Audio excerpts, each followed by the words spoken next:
Profesor Mañalich, muchas gracias por su tiempo, de verdad. Bueno, en representación de la Sociedad de Filosofía de la Facultad de Derecho de la Universidad de Chile, le hicimos esta invitación a usted cordialmente, Juan Pablo Mañalich, profesor y doctor en Derecho, para concedernos esta entrevista grabada en torno a la temática de la filosofía analítica, Hegel y su impacto en el ejercicio del derecho. Hoy tenemos el tremendo honor y el agrado de conversar con el profesor Juan Pablo Mañalich Raffo.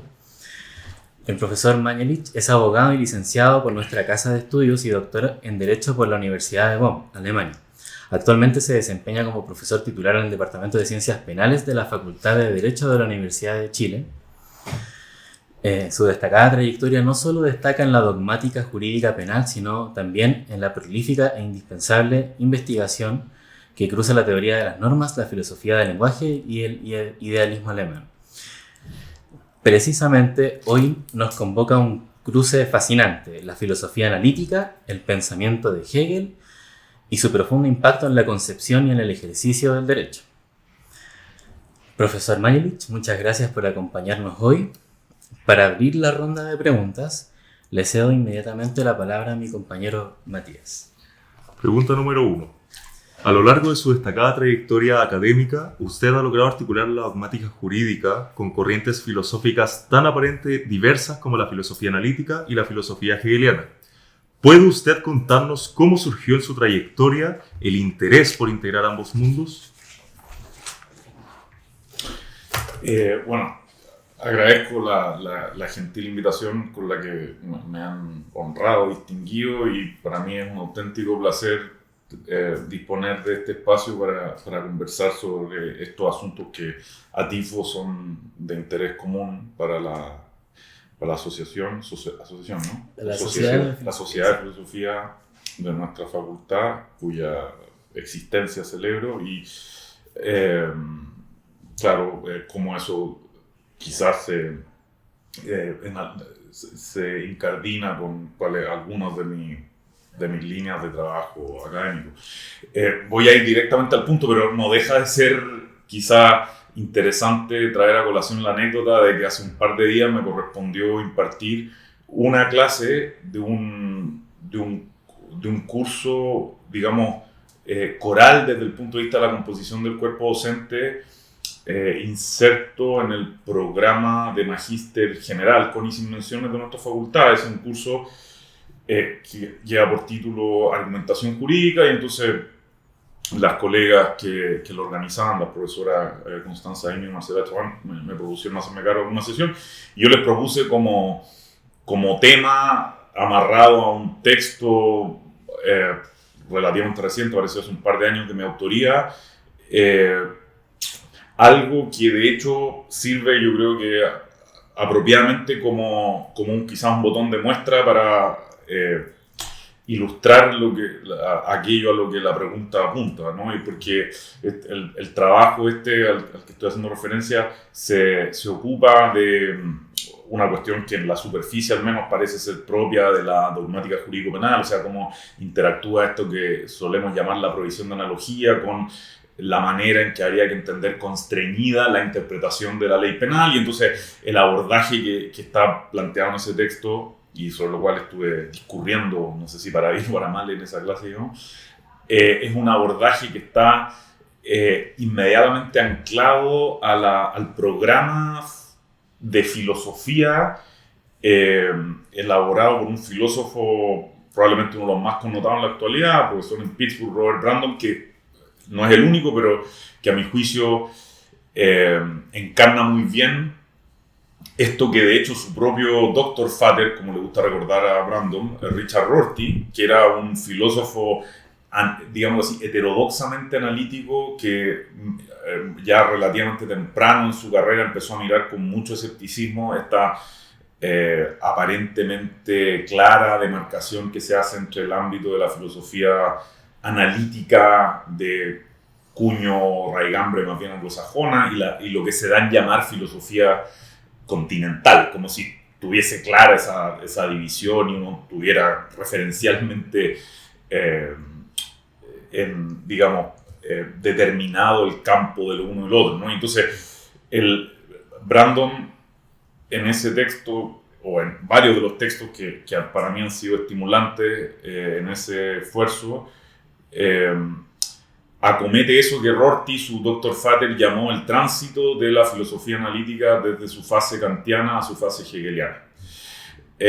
Y podemos, o sea, no me quiero llevar la pelota para la casa al respecto, digamos, estoy simplemente poniendo un banderín sobre el que quizás a ustedes les parezca pertinente volver en la conversación, pero si vuelvo sobre la pregunta tomada en clave más bien autobiográfica, si puedo plantearlo de esa manera, yo me atrevería quizás a decir que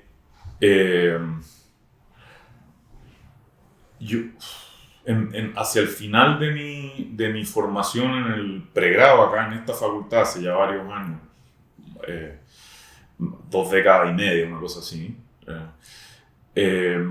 tuve una aproximación favorecida por en particular el profesor Antonio Ascuñán Rodríguez, que yo creo que sin injusticia alguna puedo decir de hegeliano tiene nada o muy poco, digamos, pero que en el marco de un taller de memoria que él impartió y en el cual a mí me correspondió desarrollar mi memoria de licenciatura, que en realidad no tuvo absolutamente nada que ver, me brindó una puerta de entrada a la filosofía de Wittgenstein. Me acuerdo, me correspondió a alguna sesión de ese taller asumir la tarea, ¿no?, de exponer sucintamente lo que uno hoy día daría en llamar las Rule Following Considerations que Wittgenstein presenta en una sección muy célebre de las investigaciones filosóficas. Y eso me llevó después de manera amateur a tratar de hincarle el diente a la filosofía de Wittgenstein. Fui al tratado, lo leía un par de veces, la segunda vez de ahora entendí un poco más de lo que entendí la primera vez, pero fue algo que de a poco, digamos, me significó una inversión a una cierta línea de las varias que tiene esta llamada tradición analítica. Y después, de manera más bien fortuita, recuerdo alguna vez en una librería en el extranjero me encontré con un libro cuyo título me llamó la atención. Esto era antes de que yo me fuera a Alemania a hacer el doctorado, de un filósofo al que yo había visto citado alguna vez, pero del que no había leído absolutamente nada, Donald Davidson. El libro se llama Intersubjective y Objective. Y ese libro me impresionó mucho por cómo entraba en tensión simpática con algunas cosas que yo en esa época estaba leyendo. Me acuerdo Habermas, la teoría de la acción comunicativa, y había algunas alusiones a Hegel. En Davidson no había absolutamente siquiera una, yo creo, alusión a Hegel, pero había una manera de pensar que con el periódico El Lunes, llamémoslo así, uno, después de haber dado un recorrido más amplio, yo creo que subjetivamente me facilitó el acceso a Hegel, porque lo que Davidson presentaba en los ensayos recogidos en ese libro, que es uno de los 5 que compilan su obra filosófica más nutrida, digamos, se corresponde con cierta aproximación a preguntas muy fundamentales de lo que hoy día vamos a llamar filosofía de la mente, en conexión, por supuesto, con un aparato de filosofía del lenguaje y de la acción que Davidson desarrolló en vida muy profusamente, y que estaba, yo diría, este es lo que quizás me atrevería a resaltar, anclado en la adopción de un compromiso holista. Y eso se expresa en varios aspectos de la filosofía de Davidson, en su filosofía del lenguaje, por ejemplo, en el tratamiento que él brinda al problema de la interpretación en general de las palabras, las acciones de otro. También en su comprensión de la normatividad de lo mental, que está amarrada a la idea de que es imposible que un sujeto de estados mentales tenga, por decirlo gráficamente, un solo estado mental. Los estados mentales, las actitudes proposicionales en rigor, son actitudes que conforman paquetes más amplios. No es posible tener una creencia aislada sin tener un vasto conjunto de creencias. Entonces eso en mí, por la admiración que me empezó a generar la obra de Davidson, y me empezó a volver un poquito obsesivo con ella, qué sé yo, me facilitó después, yo creo que el tránsito, cuando ya yo creo que estaba en la época de formación doctoral, a Brandon por un lado, porque Brandon digamos, no es que sea un davidsoniano, pero es alguien que identifica en Davidson un antecedente fundamental para lo que está haciendo en semántica y qué sé yo. Y al mismo tiempo ocurrió que, sin que esto respondiera a diseño alguno de mi parte, apenas llegué a Alemania para empezar la investigación doctoral, tuve la suerte, diría, de que en el Seminario de Filosofía del Derecho en Bonn estaba siendo ofrecido un seminario dedicado a las dos últimas partes de las tres en las que se descompone la res filosofía de Hegel, o sea, la moralidad y la eticidad en Hegel. Yo había leído, porque digamos tenía interés por el derecho penal, entonces cualquier persona mínimamente interesada en el problema de la justificación de la pena probablemente ha pasado por los parágrafos, qué sé yo, 93 y siguientes de los Grundlinien y tiene una idea gruesa de que Hegel defiende una forma, no sé, de retribucionismo dialéctico, como la caracteriza la literatura secundaria, donde dice cosas tan provocativas como que el criminal tiene un derecho a la pena. O sea, ese canon, yo diría superficial, yo lo conocía razonablemente bien, pero no había tenido contacto alguno con el edificio, por decirlo así, de la filosofía jurídica de Hegel.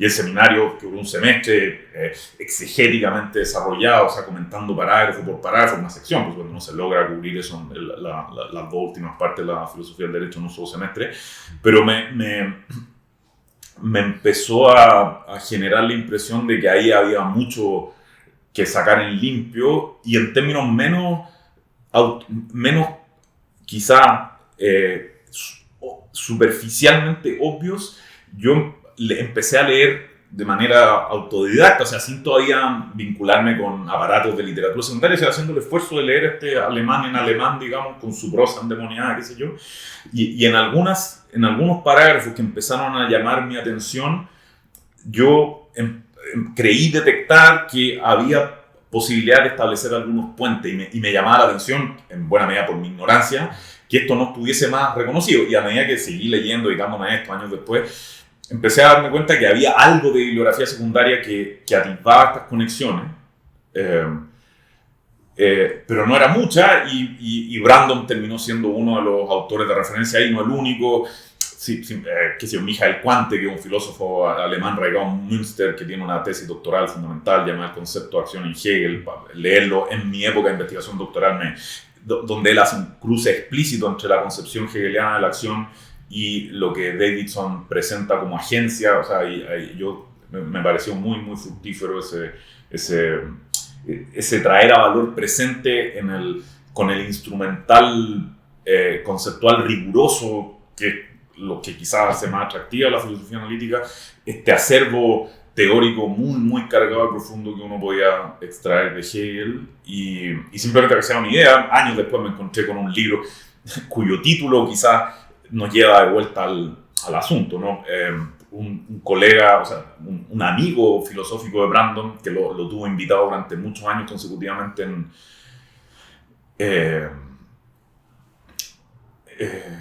en Alemania, en la ciudad de Bach, digamos, en Leipzig. Pirmin Stegeler-Weithofer tiene una monografía titulada Hegels analytische Philosophie, o sea, la filosofía analítica de Hegel, ¿no? Entonces, por lo menos, en la medida que me fui como familiarizando con esa bibliografía un poquito no tan conocida, me empecé a quedar con la idea de que quizás estas disquisiciones más espontáneas que yo estaba teniendo no eran tan infundadas, y valía la pena quizás tratar de seguir alguna de esas líneas. Me gustaría volver sobre este tema en un par de preguntas más adelante, pero quisiera antes abordar una pregunta un poquito más, quizás podría decirse un poco más básica. ¿Por qué la idea filosófica del derecho de Hegel es tan diferente, por ejemplo, de la definición del derecho que entrega Hans Kelsen aquí, por ejemplo, que nos enseñan en las escuelas de derecho? En su teoría pura del derecho, si ambos pretenden, por ejemplo, describir y no prescribir lo que el derecho es, digamos, la realidad efectiva del derecho, a su juicio. Sí, no sé si la pregunta, o sea, en un sentido es más básica porque es más fundamental, no es más básica porque sea más sencilla la pregunta.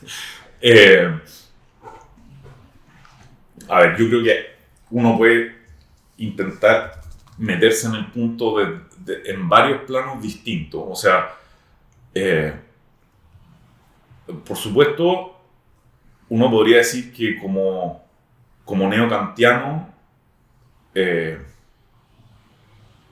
y por tal estoy entendiendo alguien que por un lado está comprometida con la idea de que la epistemología es filosofía primera, o sea que el problema filosófico fundamental es el problema de demostrar las condiciones de posibilidad de dar cuenta de cómo es el mundo, por decirlo así. Yo creo que en ese sentido Kelsen es neokantiano, pero que además tiene un compromiso distintivamente neokantiano con, uno podría decir, el problema de la demarcación. O sea, todo el esfuerzo por, jugando con la palabra, depurar el objeto de conocimiento del que se ocupa la teoría del derecho, para Kelsen toma la forma de un esfuerzo de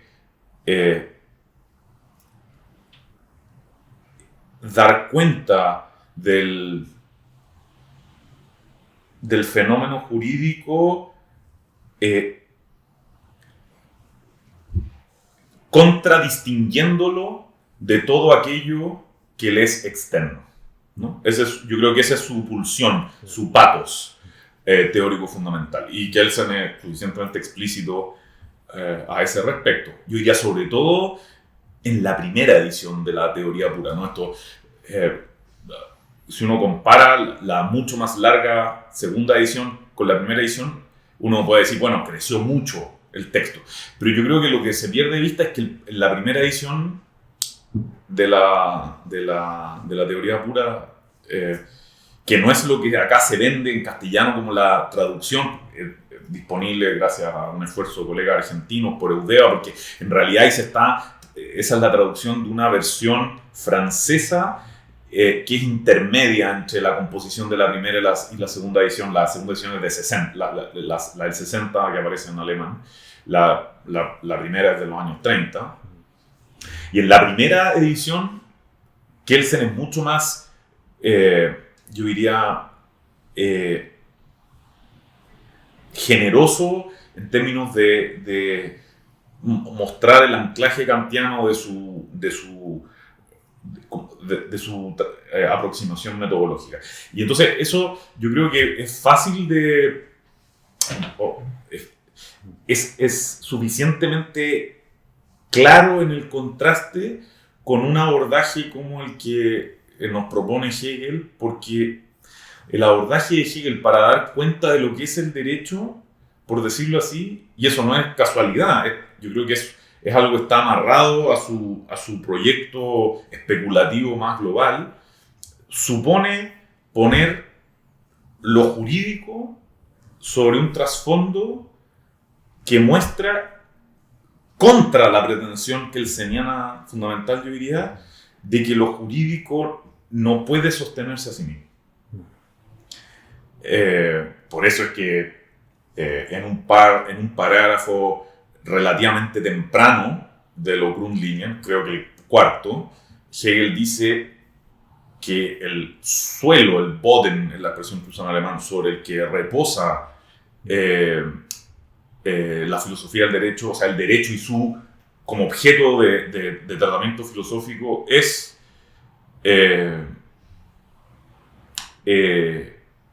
la libertad de voluntad, y eso quiere decir que la filosofía del derecho, en términos de su proyecto, presupone lo que en la enciclopedia él va a llamar la filosofía del espíritu subjetivo. Entonces, para mí eso fue muy interesante, pensando, por ejemplo, y esto puede resultar muy, muy heterodoxo, pero en el contraste entre un positivismo jurídico como el de Kelsen frente a un positivismo jurídico como el de Hart. Uno podría decir, bueno, son autores positivistas. Hegel no puede ser entendido como positivista. Eso es objeto de un debate gigantesco. O sea, ¿en qué medida en Hegel hay una tensión entre la tradición de un naturalista de la que arranca su filosofía, pero una reivindicación también de la positividad del derecho? O sea, es una cuestión interesante en sus propios términos, pero al menos lo que a mi juicio hace que, contra lo que pudiera parecer obvio, Kelsen esté mucho más lejos de Hegel que Hart, es que para Hart el problema es explicar cómo emerge la normatividad jurídica en un mundo inicialmente contemplado como desprovisto de juridicidad. Kelsen se contenta neokantianamente con suponer podemos establecer una demarcación del dominio del ser y del deber ser, y nosotros estamos ocupados con algo que hay que localizar en el plano del deber ser. Ahí aparece un dualismo. Y yo creo que una pista acá crucial es que Hegel es yo diría en todos los ámbitos en los que son todos, prácticamente, pues su filosofía es una filosofía total. Hegel muestra una animadversión hacia cualquier forma de dualismo. Sí. Y entonces yo creo que esa, o sea, en términos menos obvios que quizás lo que sería usual, yo pensaría que ya ahí uno puede atisbar que la comprensión filosófica de lo jurídico que uno va a poder sacar en limpio de Hegel va a tener un aspecto totalmente distinto que la que nos puede presentar alguien como Kelsen. Super. Tercera pregunta. Tradicionalmente, creo que es sensato decir, la filosofía analítica y la continental se han considerado opuestas. Sin embargo, en entrevistas anteriores, surge de usted la referencia a la figura de Robert Brandon, un destacado filósofo conocido por ir más allá de la filosofía analítica tradicional, integrando su filosofía figuras del idealismo alemán como Hegel o Kant. ¿Qué encontró, bajo su perspectiva, Robert Brandon en la obra de Hegel que resultara útil para resolver problemas de la filosofía del lenguaje y de la lógica contemporánea? Y segunda pregunta, ¿podemos catalogarlo como filosofía post-analítica o neo-hegelianismo?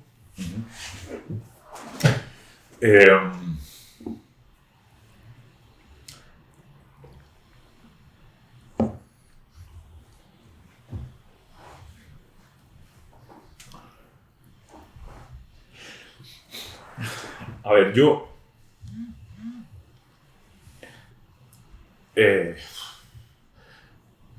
o sea, animándome a quizá a hacer una sugerencia que habría que obtener de Brandon mismo, pero yo creo que de lo que yo he leído a Brandon, y creo haberlo leído casi todo, lo digo sin aspaviento, o sea, creo que me deben faltar muy pocas cosas, o sea, toda su monografía la he leído, y muchos de sus artículos no incorporados en colecciones monográficas también lo he leído, o sea, y le entrevista, o sea, me atrevería a decir que Brandon, o sea, llega a Hegel porque identifica en Hegel a un filósofo cuyo compromiso filosóficamente fundamental se deja caracterizar en el sentido en que Brandon usa esta expresión como pragmatista. O sea, yo creo que todos los amigos filosóficos de Brandon son filósofos que él considera pragmatistas. El Kant leído por Brandon también es, con algunas prevenciones, un filósofo pragmatista. Y esto tiene importancia, yo creo que en la biografía intelectual de Brandon, porque su filiación como discípulo de Richard Rorty lo hizo mirar con mucha simpatía el proyecto de, por decirlo así, reorientar la trayectoria de la tradición analítica de filosofía hacia los antecedentes que esa tradición puede encontrar en lo que él llama el pragmatismo clásico estadounidense. O sea, en la obra de autores como Peirce, James, etc. Y eso es históricamente interesante porque los pragmatistas, como le llamamos hoy día, clásicos estadounidenses, estuvieron muy influenciados por la recepción británica del idealismo absoluto de Hegel. Y eso es algo, por decirlo así, que en la filosofía, en el canon de la filosofía analítica, sufrió una escisión y esto está, creo, suficientemente bien documentado, por el declarado esfuerzo de Bertrand Russell de, por decirlo así, dejar atrás incluso la simpatía que él mismo en su primera juventud había tenido hacia la obra de Hegel. Y en algún momento Russell dice, esto es un despropósito, hay que filosofar dándole la espalda a Hegel, por decirlo así. No, René, yo creo que si lo pudiéramos decir en chileno, yo sospecho con algo de caña moral de Russell, ¿no?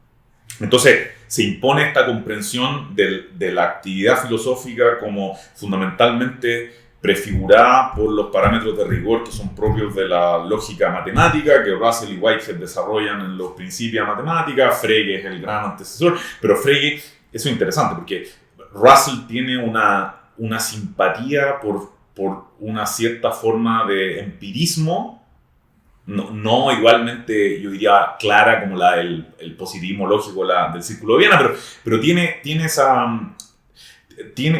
muestra una sensibilidad a la tradición de Hume, por decirlo así, que yo diría en Frege está completamente ausente.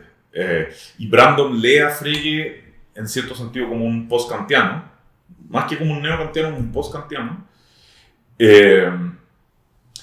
Y entonces yo creo que el círculo de Brandon en su trayectoria lo lleva a estar olfateando que detrás de lo que realmente le preocupa, que es básicamente dar cuenta de cómo es inteligible la normatividad lingüística, eso está magistralmente plasmado en su monografía de 1994, Making Explicit, donde Hegel no es protagonista.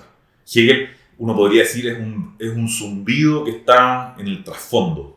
Y hay muy pocas referencias, o sea, hay referencias a Hegel, pero Hegel no es protagonista de ese libro. Y en 2019 aparece publicado Spirit of Trust, que es su lectura pragmático-semántica de la fenomenología. Y entonces, si uno dice, y esto está dicho en largas secciones de la misma hora de 2019, lo que Brandon encuentra solo debidamente advertido por Hegel, en contraste con toda la tradición filosófica de la cual Brandon se nutre, es el aspecto irreductiblemente histórico de la racionalidad discursiva. O sea, uno podría leer Making Explicit, el libro temprano, 94, macizo. O sea, Habermas dice, este libro es a la filosofía teórica lo que A Theory of Justice de Rawls fue para la filosofía política, para la filosofía práctica en general. Así de importante es el libro del 94 de Brandon, lo cambia todo. Pero ese es un libro en el que lo crucial, uno podría decir, en el desarrollo de esto que Brandon llama una pragmática normativa, es el aspecto irreductiblemente social de nuestras prácticas discursivas, ¿ya? Y Wittgenstein es suficiente para eso, uno podría decir.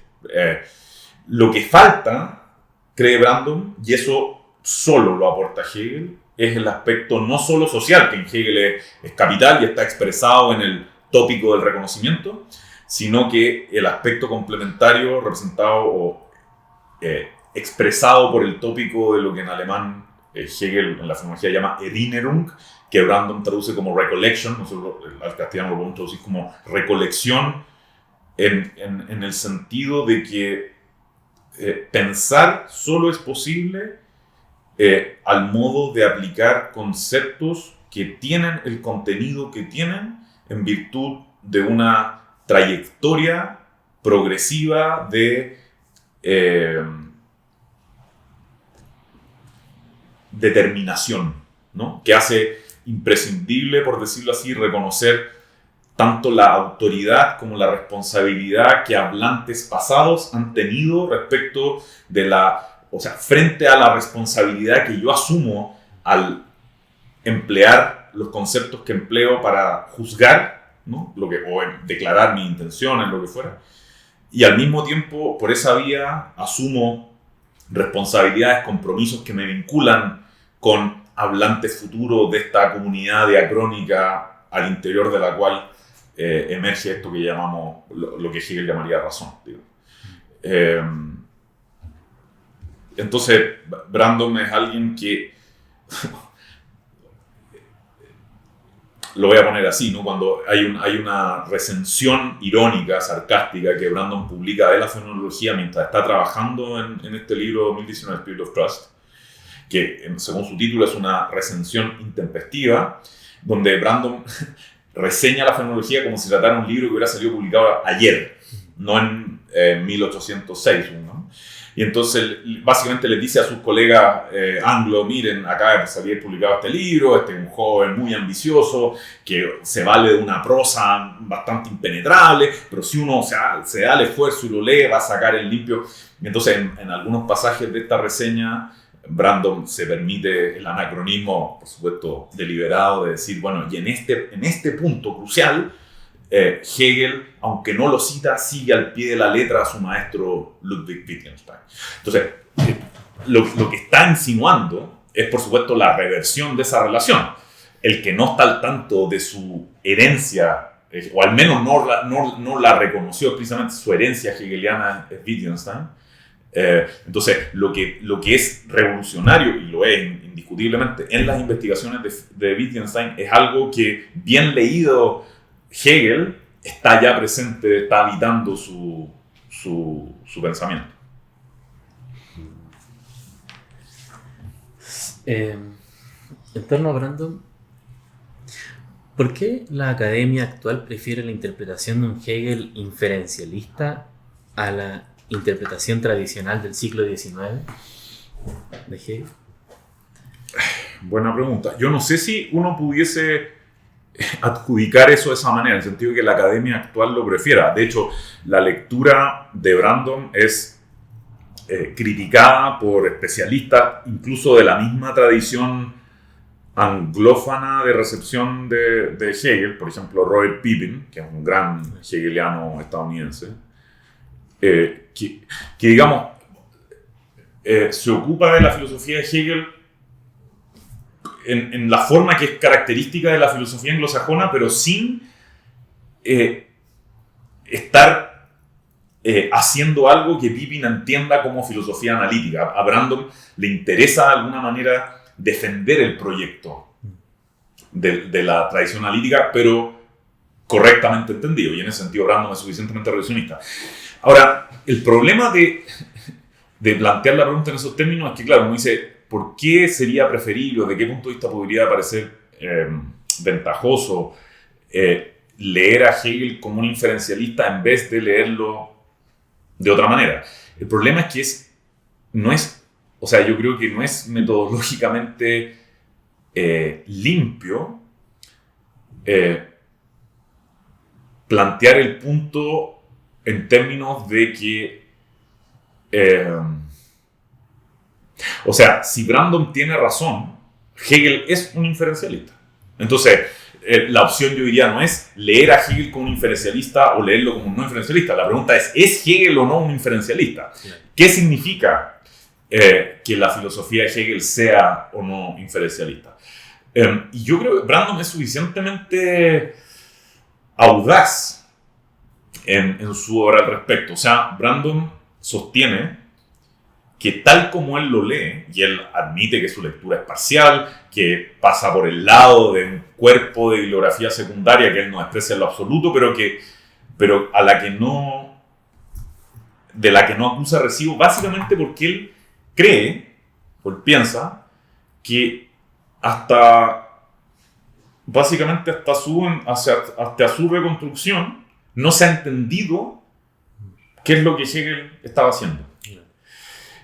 Eso requiere mucha audacia. Esa audacia está, yo diría, retratada en un largo excurso, podríamos llamarlo así, metafilosófico, que forma parte de Spirit of Trust, en el que Brandon defiende un modo de interpretación de re en oposición a de dicto, o sea, la contraposición de los latinazgos, de la obra de Hegel. Y eso quiere decir, Brandon explicita que él se va a permitir hacer hablar a Hegel en un vocabulario que no es el de Hegel, es el de Brandon, el vocabulario que asume esta distinción entre compromisos deónticos y títulos deónticos, o sea, commitments and entitlements, que usa esta dicotomía, o sea, esta dualidad más bien de responsabilidad y autoridad para pensar en general acerca de los fenómenos normativos, etc. Y él, digamos, con osadía, insisto, nos dice, yo creo que hay que leerlo así, ¿no? a pesar de que esta no es la forma en la que Hegel habla. Y eso hace que para ciertos paladares, llamémoslo así, más ortodoxos, lo de Brandon sea, no sé si un despropósito, porque la obra ha sido reconocida como una contribución monumental, pero hay una pregunta que algún autor de una recensión de la obra hace, en el sentido de que uno tendría que quizás establecer si acaso lo que se está planteando es el pensamiento del filósofo Hegel o en cambio el pensamiento de un filósofo que habría que llamar Frege, ¿no? O sea que el Hegel de Brandon es un Hegel atravesado por Frege, y la pregunta es cuán legítima es esa lectura deliberadamente anacrónica, pero digamos, lo que a mí me parece, yo no tengo ningún problema en conceder que es una lectura parcial. Brandon lo concede. Por ejemplo, el análisis magistral, a mi juicio, que Brandon ofrece de la dialéctica señorío-servidumbre en el capítulo Autoconciencia, pasa completamente por el lado, por ejemplo, del mérito que puede tener la recepción por Kojève, que fue tan importante para la literatura hegeliano-marxista de la segunda mitad, o sea, de la segunda mitad del siglo XX. Pero el foco de Brandon es que la fenomenología es algo así como una meditación acerca de las condiciones de posibilidad de que haya tal cosa como determinación conceptual. Y eso lleva a Brandon a leer algunos pasajes que han sido leídos con énfasis enteramente distintos como contribuyentes a la especificación de cómo la historia de la razón humana es la que nos ofrece las claves para, por decirlo así provocativamente de mi parte, no Brandon, para entender por qué Wittgenstein tenía razón cuando elaboró lo que se conoce como el argumento acerca de la imposibilidad del lenguaje privado. Claro. Fantástico. En honor al tiempo, profesor, le vamos a hacer 2 preguntas más. La primera es, ¿por qué cree que este interés por Hegel ha resurgido precisamente ahora, tras décadas de predominio del positivismo y el análisis del lenguaje en el ámbito jurídico?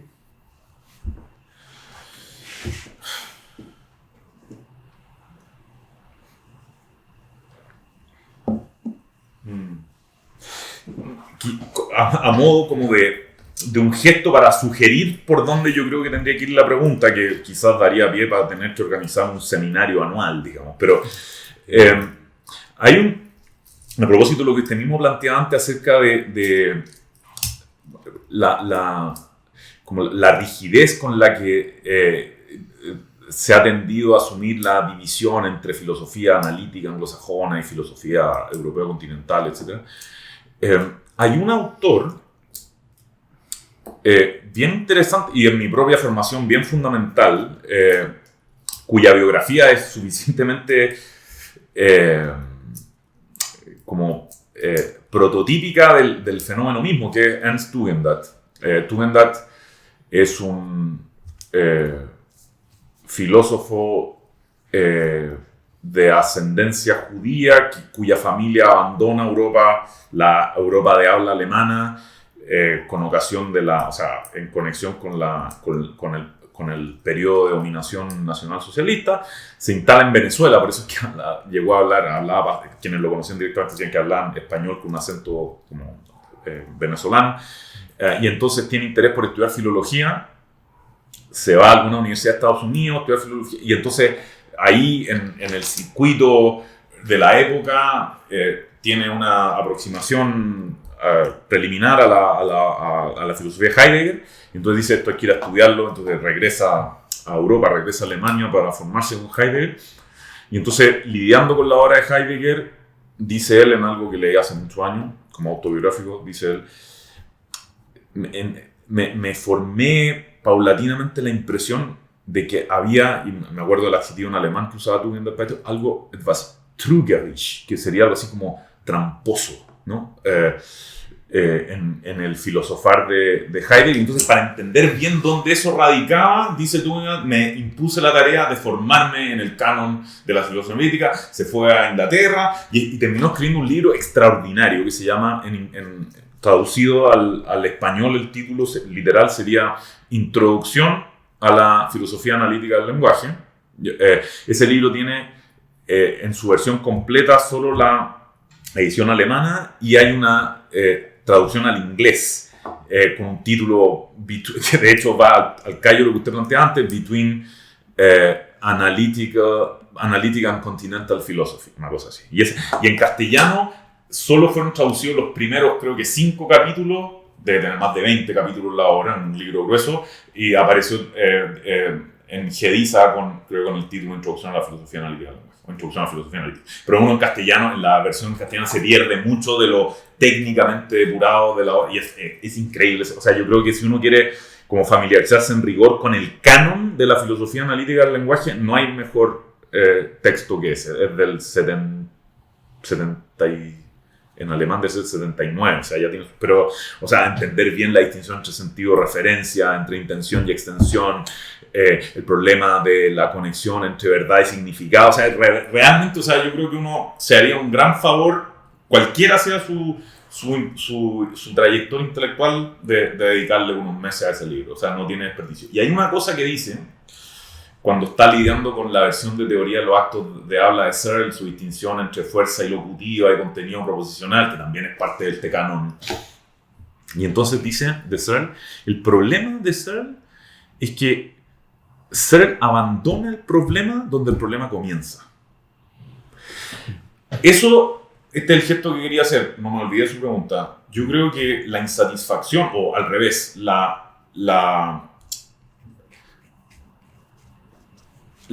conjetura de que hay que arrimarse a Hegel si uno quiere entrar en aguas más torbellinescas, si uno no quiere mantenerse en la superficie del problema, es algo de lo que uno, creo yo, puede convencerse cuando constata que el abordaje más estandarizado de ciertos problemas, como el problema de la validez del derecho, el problema de la conexión entre coercitividad y normatividad del derecho, que son los que forman parte del repertorio de cuestiones con las que uno estaría lidiando si estuviera haciéndose esas preguntas, es soltado por los autoproclamados filósofos analíticos del derecho antes de que el problema emerja en toda su contundencia. Yo creo que no hay otro filósofo, en mi experiencia al menos, que tenga esa capacidad de llamar nuestra atención sobre las presuposiciones y las implicaciones de cada problema que examinamos que Hegel. Ahí está, esa es una manifestación puntual de su holismo. En juego está siempre potencialmente el todo. Y el problema es que hay yo diría, una cierta anestesia intelectual en el canon más generalizado de la filosofía analítica del derecho, que entre otras cosas hoy día, en cierta medida, se jacta de tomar distancia del contenido. Cuando uno examina lo que Hegel dice sobre la noción de persona y su conexión con la categoría de la propiedad, que es por donde arranca la sección del derecho abstracto, uno se da cuenta que está lidiando con alguien que tiene formación filosófica, o sea, dominaba las categorías fundamentales del derecho privado romano.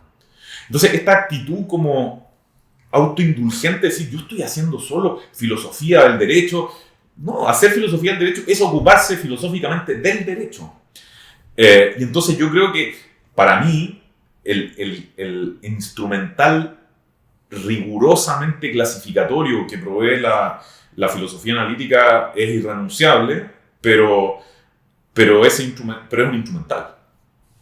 Nos ayuda a plantear las preguntas que hay que responder, pero las preguntas y las respuestas son preguntas y respuestas cuya captación exige relacionarse con el contenido de las cuestiones, y Hegel es alguien que en cada lugar en el que se mete se arremanga la camisa y entra sin misericordia, digamos. Y yo creo que ese es un impulso filosófico que uno tendría que rescatar. Fantástico. Esta pregunta, profesor, Nos hace mucha ilusión. Sí. No solamente la pregunta, sino la respuesta, por supuesto. Sí. Y la pregunta es, si la idea del derecho que tiene Hegel fuera la idea preponderante en el sistema jurídico chileno, como idea del derecho, sustituyendo las nociones clásicas de Kelsen o Hart, por ejemplo, ¿cómo impactaría esto en el ejercicio del derecho? Ya, esa es una pregunta interesante porque yo diría, por decirlo así, adoptando el vocabulario de Hegel mismo, que en la formulación de la pregunta el término idea no está siendo usado hegelianamente. Lo digo por esto. Esta es la malicia de mi respuesta. Si en el sentido hegeliano de la expresión fuera la idea de derecho, tal como Hegel la destila a lo largo de los Grundlinien, lo que se vería encarnado en el desenvolvimiento, por decirlo así, y la operación del sistema jurídico chileno, como así, entonces esa operación sería distinta de la que es. Porque lo que Hegel entiende por idea es un concepto históricamente realizado. Esas son las categorías lógicas que emplea. Entonces, la exposición que organiza sistemáticamente la obra en las tres grandes partes, derecho abstracto, moralidad y eticidad, es una exposición encaminada a mostrar cómo, lo voy a decir con el subtítulo de Ecce Homo de Nietzsche, parafraseándolo, cómo lo que Hegel llama derecho llega a ser lo que es, ¿no? Es el subtítulo de Ecce Homo, cómo se llega a ser lo que se es. Entonces, en realidad, el libro nos presenta en primer momento una abstracción, lo que Hegel llama derecho abstracto o formal, que es, por decirlo así, lo que uno obtiene cuando con Kant reduce lo jurídico a aquello que es susceptible de quedar anclado en el plano de las pretensiones que lo que Hegel entiende por personas son capaces de esgrimir una frente a otra en virtud de un compromiso mínimo, pero fundamental, de autorrespeto. Y por ende de heterorrespeto. Por eso es que dice Hegel el mandato del derecho abstracto reza: sé una persona y respeta a los demás como persona, ¿vale? Pero eso es una abstracción y se nos presenta en primer lugar para después ser contrapuesta a una segunda abstracción, que es la abstracción, podríamos decir, simétricamente opuesta a la que atisbamos, o sea, la que se nos presenta cuando nos preguntamos, bueno, ¿en qué consiste eso que está detrás de la máscara de la personalidad? El sujeto, ¿no? Y el sujeto es capaz de esgrimir pretensiones que son heterogéneas respecto de las pretensiones que son propias del estatus de persona, porque aquí se trata, qué sé yo, de la reivindicación de mi propia subjetividad, que hace que yo sea susceptible de ser traído a responder por las máximas que yo entablo para mí, tengo una pretensión de bienestar contra los demás, etc. El problema es que Hegel muestra que esa abstracción, la de la subjetividad que ha reivindicado su propia normatividad, en últimos términos lleva a la disolución de toda normatividad. Y ahí aparece en la parte final de esa segunda parte, o sea, en la sección final de esa segunda parte, la crítica que los hegelianos consideran demoledora de la filosofía moral de Kant, ¿cierto? Y entonces, en realidad, de lo que se trata es de mostrar esto, un sistema, o sea, una vida, una forma de vida ética concretamente configurada, porque el demonio es la abstracción. Y entonces una vida éticamente, una forma de vida éticamente realizada es una forma de vida posibilitada por el hecho de que las instituciones que habitamos, que nos orientan, lo que fuera, que le dan sentido a nuestra agencia, por decirlo así, han logrado superar el el hiato de lo universal y lo particular. Entonces, la cuestión fundamental contra Kant acá es que lo debido, lo correcto, solo se realiza cuando es tratado subjetivamente como bueno. Y eso exige que estemos reconciliados con nuestra forma de vida. Entonces, yo creo que sería completamente grandilocuente ensayar una hipótesis de un mundo posible, alternativo al nuestro, pero lo que quiero simplemente decir es que justamente porque la vocación es descriptiva y no prescriptiva, una forma de vida ética, valga la redundancia, históricamente realizada, es una forma de vida que no podemos poner sobre la mesa como una contraimagen, porque esa es una forma de vida que necesita verse, o sea, que solo se hace inteligible en cuanto realizada. Por eso es que el búho de Minerva vuela cuando vuela, digamos, ¿no? Y de hecho esto, si me permiten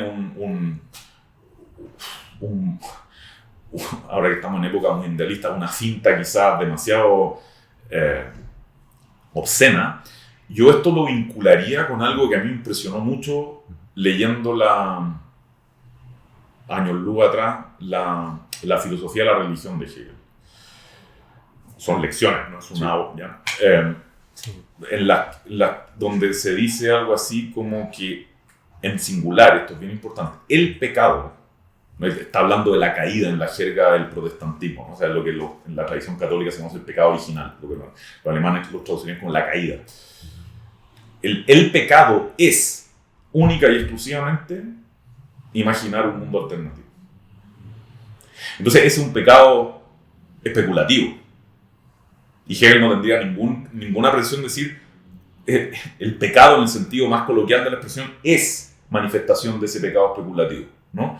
Es lo que significa o lo que está implicado en entablar una pretensión de que el mundo no sea como es. Por eso es que, como lo dice célebremente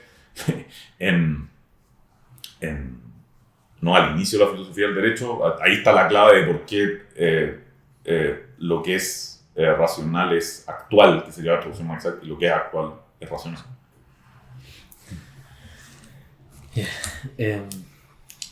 Con estas reflexiones tan estimulantes sobre el futuro del pensamiento hegeliano, damos por finalizada la entrevista de hoy. Queremos extender nuestro más profundo agradecimiento al profesor Juan Pablo Mañelich por su generosidad, por su tiempo y por ayudarnos a desenredar con tanta lucidez los hilos que conectan la lógica contemporánea, el inferencialismo y la filosofía del derecho de Hegel. Ha sido una clase magistral que sin duda enriquecerá el debate dentro de nuestra comunidad. A nombre de la Sociedad de Filosofía de la Facultad de Derecho de la Universidad de Chile y de todo el equipo técnico y los entrevistadores, les agradecemos enormemente a ustedes y al profesor por esta entrevista y por sintonizarnos. Hasta una próxima oportunidad. Muchísimas gracias. Gracias a ustedes.